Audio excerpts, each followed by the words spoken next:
Today I'm going to give you 10 tips how to save money on the maintenance of your Sprinter RV or van. The most expensive way and the easiest, of course, is just take it to the dealer.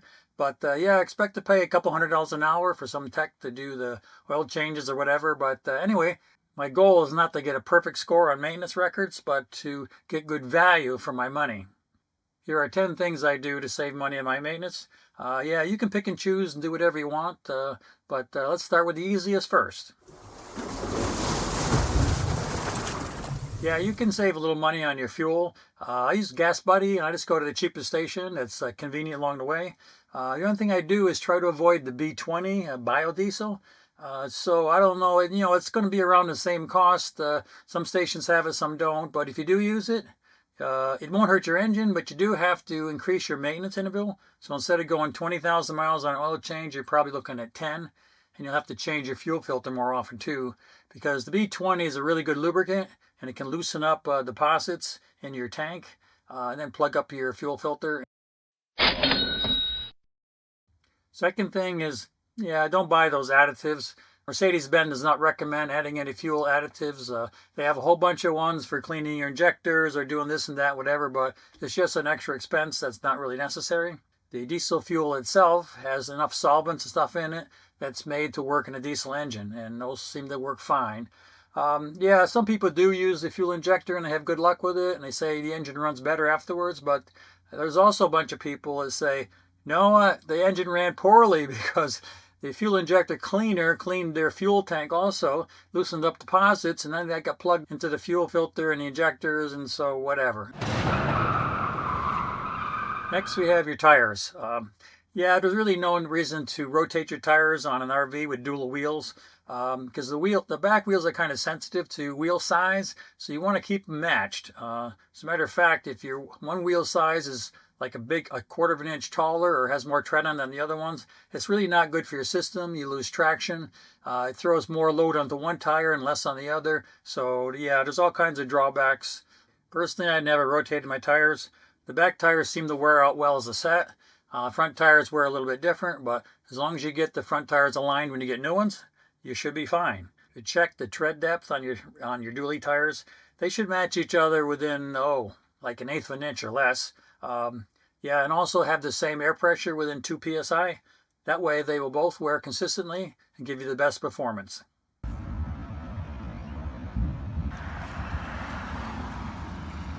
Next up is DEF. Yeah, there's 3 ways you can buy this. You can buy the blue boxes at different places. They have them all over. That's probably the most expensive way to do it. You can also get the Walmart brand, which comes either in a box now or the jug. That's about $9 for 2.5 gallons. And you can also buy DEF at the pump. But here in California, Pilot charges over $4 a gallon just for the DEF. So you can pick your choose, but yeah, the Walmart brand is as good as any. It runs fine, and so you can save yourself a few bucks just picking that up.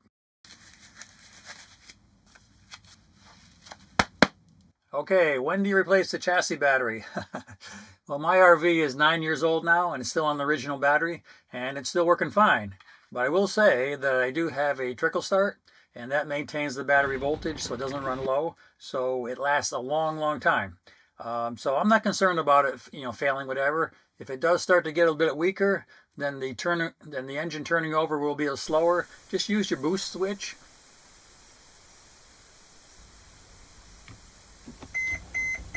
That'll kick it right up and you'll be able to start it and run fine.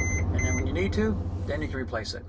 The original equipment batteries are running about $450, but you can get them for a couple $100s at Costco, Amazon, those kind of places. So you can save a few bucks there and you can change it yourself. You just have to pull up the panel in front of the driver's seat and make some connections. So if you're handy at all, you can do that. Brake fluid, yes. I just changed my brake fluid for the first time. It was 9 years old, but the condition wasn't really too bad. It was in kind of the orange category, so I just made a video on that if you're interested in it. But yeah, bleeding the brakes is a little bit of a pain in the butt, but you can save a couple $100 by doing it yourself or take it to your mechanic. Fuel filter replacement. Yeah, the Mercedes manual says to change them at 20,000 miles. There's no time limit on it. But actually, you can go quite a bit further on that. It all depends on how dirty the fuel is that you're getting. Yeah, the first time I changed my fuel filter was 37,000 miles and it was still working fine.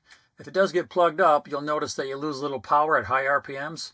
I now got 70,000 miles on it and I bought an extra filter. I just haven't put it in yet. So I'll wait a little bit longer and it should be fine. One of the more expensive maintenance items is your oil change. Yeah, you can do that yourself if you want to, if you're a little bit handy, because the oil filter on the V6 is right up on top. Just have to go under, loosen the plug. I just have a little valve on mine, so I can just open up the valve with a little hose and drain it out. So it's pretty easy, and you can save quite a bit of money.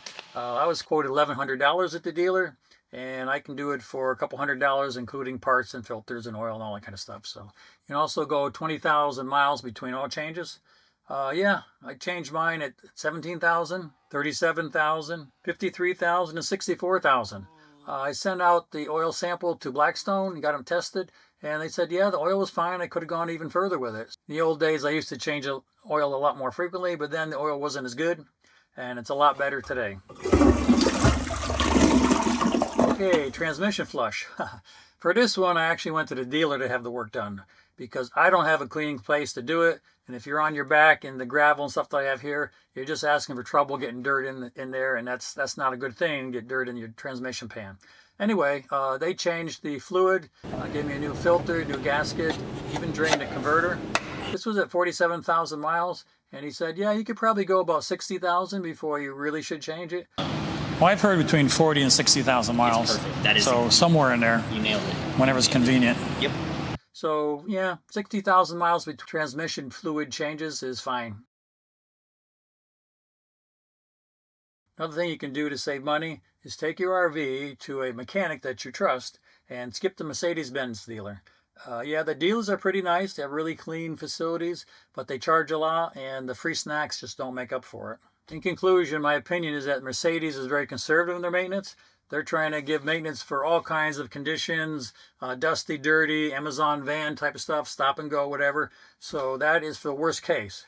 If you're more gentle with your RV, travel long distances without all the stops and starts and stuff, then you can extend the maintenance intervals pretty safely. At least that's what I do. You can, of course, choose for yourself what you want to do.